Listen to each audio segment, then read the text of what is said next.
السلام علیکم ورحمۃ اللہ وبرکاتہ۔ تمام تعریفیں خدا و بزرگ کے بطر کے لیے جو وقت لا شریک ہے، نہ کوئی ثانی ہے نہ کوئی ہمسر ہے۔ درود لامدود محبوب رب الودود، رحمت اللہ شکین مرات المشتاقین، حضرت محمد مصطفیٰ صلی اللہ علیہ وسلم، آپ کی آل پاک، آپ کے انصار اور اصحاب۔ ناظرین گرامی، آپ دیکھیں ہمارے رمضان المبارک کی خصوصی نشریات لبیک یا رمضان میں آپ کا میزبان ندیر رمضان سے دل سے کہتا ہوں آپ کو خوش آمدید۔ ناظرین گرامی، آج پاکستان میں 5 رمضان مبارک ہے۔ اللہ تعالیٰ سب کے روزے قبول کرے اور اللہ تعالیٰ اس برکت مہینے میں ہمیں عبادات کرنے اور اللہ تعالیٰ کے روح سجدہ ہو کر اپنے گناہوں کی معافی مانگنے کی توفیق عطا فرمائے۔ ناظرین گرامی، آج ہمارے ساتھ موجود ہے علامہ ہارون مدنی صاحب۔ علامہ صاحب بہت شکریہ پروگرام کو وقت دینے کے لیے۔ آج کا ہمارا موضوع ہے کہ روزے کے مسائل کے بارے میں بات کریں گے۔ علامہ صاحب، سب سے پہلے جو ہمارا سوال ہے کہ کیا احتلام اور مشت زنی کرنے سے روزہ ٹوٹ جاتا ہے؟ اس حوالے سے بتائیے گا۔ ٹوٹ جاتا ہے کیونکہ یہ ایسا سوال ہے جو لوگوں پتہ کرنے میں شرم محسوس کرتے ہیں، تو اس حوالے سے بتائیے گا۔ رمضان شریف کا مہینہ ہے، ہمیں ان مسائل سے آگاہی ضروری ہے تاکہ ہمیں پتہ ہو کہ کس حالت میں روزہ ٹوٹتا ہے اور کس حالت میں روزہ نہیں ٹوٹتا۔ جس طرح کہ آپ نے سوال کیا کہ احتلام سے روزہ ٹوٹ جاتا ہے یا نہیں، تو احتلام سے روزے کی حالت میں اگر کوئی سو جائے اور حالت نیند میں اس پر غسل فرض ہو جائے تو اس طرح روزہ نہیں ٹوٹتا، روزہ برقرار رہتا ہے۔ البتہ اس کو چاہیے کہ جس پر غسل لازم ہوا ہے وہ غسل کر لے اور غسل کے فرائض ادا کرے، اور کلی جو ہے وہ مکمل طور پہ نہ کرے، کیونکہ جب کلی کی جاتی ہے تو حلق تک پانی لے کے جاتے ہیں، تب جا کے کلی جو فرض ہے یہ ادا ہوتا ہے۔ تو روزے کی حالت میں حلق تک جو ہے وہ نہیں لے جا سکتے، غرغرہ نہیں کر سکتے، تو کلی کو رہنے دے، باقی وہ غسل کرے، وہ نمازیں پڑھے۔ جیسے ہی روزہ افطار ہو تو پہلے وہ فرض پورا کرے، ٹھیک ہے، وہ غرغرہ کرے، حلق تک پانی لے کے جائے اور کلی کرے اچھی طرح، اور پھر وہ جو ہے باقی نمازیں ادا کر سکتا ہے، تو بہرحال روزہ نہیں ٹوٹتا۔ اچھا علامہ صاحب، اگر اس طرح کا کام رات کو ہو جاتا ہے یا رمضان میں، تو کیا سحری سے پہلے غسل کرنا چاہیے یا سحری کر لے تو نماز کے ٹائم؟ ہاں، یہ بھی ہے کہ اگر رات کو غسل فرض ہو گیا اور سحری کے ٹائم اٹھے تو غسل فرض تھا۔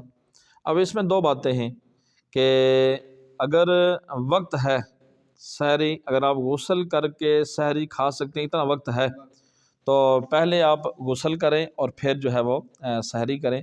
اور اگر اتنا وقت نہیں ہے کہ آپ غسل کریں گے تو سحری کا وقت نکل جائے گا، تو اس وقت یہ ہے کہ آپ جتنا ہو سکتا ہے استنجا کر کے، ہاتھ دھو کے، کلی کر کے آپ سحری کر لیں اور اس کے فوراً بعد جو ہے وہ غسل کریں۔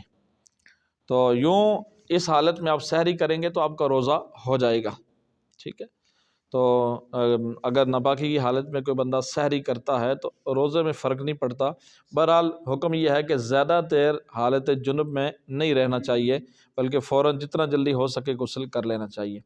دوسرا سوال یہ تھا کہ مشت زنی سے روزہ ٹوٹ جاتا ہے یا نہیں، تو مشت زنی سے یہ ہوتا ہے کہ اپنے ہاتھ سے اپنے اوپر غسل فرض کرنا، لازم کرنا، یہ اس کو مشت زنی کہتے ہیں، تو اس سے روزہ ٹوٹ جاتا ہے، اس سے روزہ ٹوٹ جاتا ہے۔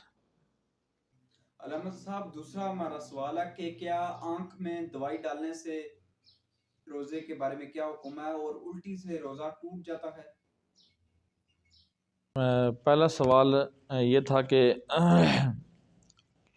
آپ نے روزے کی حالت میں آنکھ میں دوائی ڈالنے کے حوالے سے، اس میں پہلے تو یہی تھا کہ بھئی روزہ ٹوٹ جاتا ہے۔ اب جدید تحقیق میرے سامنے آئی ہے، تو اس میں یوں تھا کہ آنکھ میں دوائی ڈالنے سے روزہ نہیں ٹوٹتا، جدید تحقیق ہے اس کے حوالے سے۔ اسی طرح ایک اور میں اس کے حوالے سے کہ جدید تحقیق کے مطابق کان میں دوائی ڈالنے سے بھی روزہ نہیں ٹوٹتا۔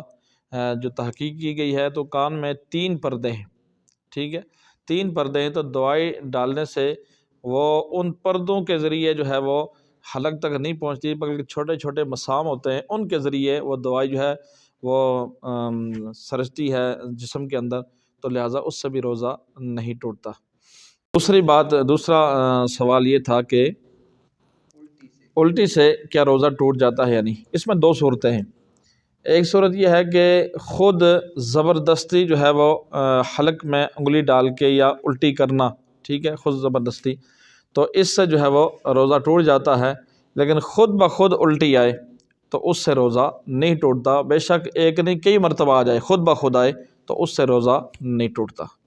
اچھا علامہ صاحب، اگر روزے کی حالت میں آکسیجن ماسک ناک پہ لگایا ہو تو اس کے لیے کیا حکم ہے؟ اس کے لیے اگر روزہ ٹوٹ جائے گا یا روزہ رہے گا، اس کے بارے میں تھوڑی رہنمائی فرمائیے گا۔ روزے کی حالت میں آکسیجن ماسک لگانے سے یہ روزہ ٹوٹ جاتا ہے، نہیں لگانا چاہیے، کیونکہ اس کے اندر بھی دوائی ڈلتی ہے اور اس کا ذائقہ جو ہے حلق کے اندر محسوس ہوتا ہے، اس سے روزہ ٹوٹ جاتا ہے۔ کیا روزے کے لیے سحری کرنا ضروری ہے یا فاقہ روزہ بھی رکھ سکتے ہیں؟ سحری کے بغیر بھی اگر روزہ رکھ سکتے ہیں؟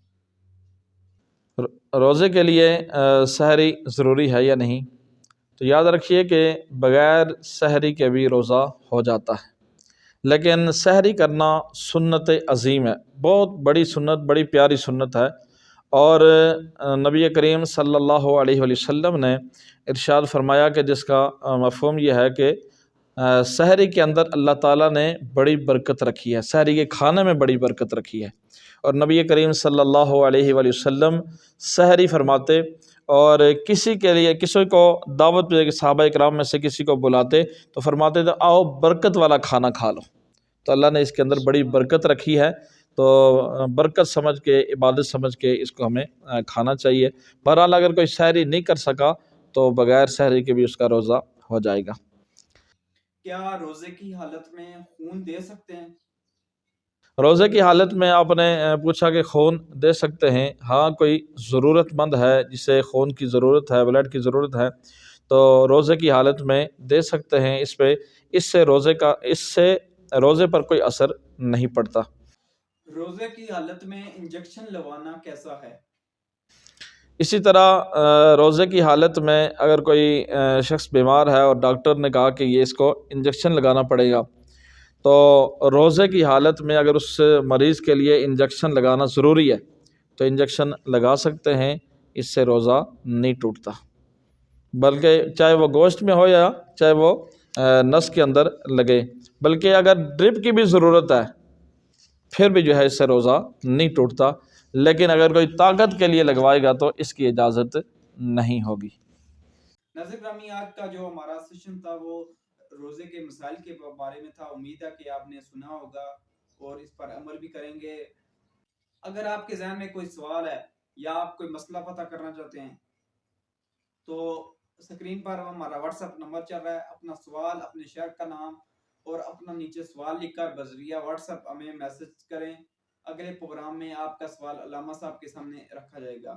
علامہ صاحب بہت شکریہ ہمارے پروگرام کو وقت دینے کے لیے، اللہ تعالیٰ آپ کو سلامت رکھے۔ ناظرین گرامی، ہمارے ساتھ موجود تھے علامہ ہارون مدنی صاحب، اللہ تعالیٰ ان کے علم میں مزید برکتیں عطا فرمائے۔ ناظرین گرامی، پروگرام کا وقت اختتام کی طرف ہوا جاتا ہے۔ اگر آپ کے ذہن میں کوئی سوال ہے یا کوئی سوال کرنا چاہتے ہیں تو ہمارے واٹس ایپ نمبر پر میسج کریں، اگلے پروگرام میں آپ کا سوال علامہ صاحب کے سامنے رکھا جائے گا۔ پھر ملیں گے ایک نئے پروگرام کے ساتھ، دیکھتے رہیے لبیک یا رمضان نشریات، صرف لبیک نیوز پر۔ اللہ حافظ۔